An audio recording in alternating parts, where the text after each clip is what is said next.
টাকা পয়সা কম থাকায় সবসময় পুরোনো বই কিনে পড়ি। একদিন এক পুরাতন বইয়ের শেষ পৃষ্ঠায় ফোন নম্বর সহ একটা লেখা দিতে পারি। তুই কি আমার একার হবি? কালবেলাতে আলোচনা। হ্যালো, কে বলছেন? জি, আপনি আমাকে চিনবেন না। আপনার নাম্বারটা আমি কালবেলাতে পেয়েছি। তার শেষের পাতায় আপনার একটা আহ্বান ছিল, সেটা কি আপনার লেখা? জি, আমার লেখা, কিন্তু সেটা তো অনেক আগে। তাছাড়া সেটা পরে কেউ কখনো আমাকে কল দেবে এটা ভাবি। এটা বিক্রি করে দেওয়ার পর অপেক্ষা যেমন করেছিল তেমনি আফসোসও হয়েছে। আপনার লাইনগুলো পড়ে আমি আসলে ইনস্ট্যান্টলি পরের লাইনগুলো ভেবে ফেলি। শোনায় আপনাকে? রাগ হয়েছে? আসলে তখন আপনার থেকে পরের লাইনটা শোনা উচিত ছিল। ফোন রাখার পর তো মায়া হচ্ছিল। দেখুন, আমি আসলে মায়া পাওয়ার মতো কেউ না। এখন কি শোনানো যাবে? জি অবশ্যই। তুই কি আমার একার হবি? আলো ছাড়াও কালবেলাতে, ছন্দহীনের কালবেলাতে আমার ছায়া কথা হবে।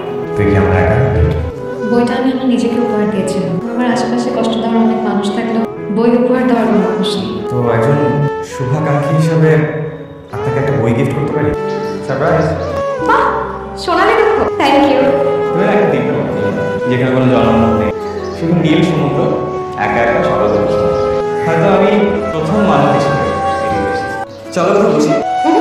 আজ কথা বসবো না, আজকে শুধু হাঁটি। চল। ভালোবাসার এত শক্তি কেন বলতে পারেন? কোথায় তুলেছিলে আর আমি কোথায়? কিছুদিন কথা বলা মানে এত সহজে এত গভীর মেয়ে কিভাবে জন্ম নেয় হয় না? অথচ আজ আমরা পাশাপাশি।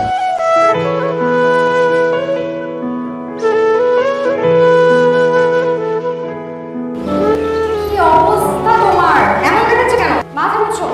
রুমাল কই? মা তো নেই। রুমাল রাখবে না পকেটে? একটা কিনে দিও যেখানে লেখা থাকবে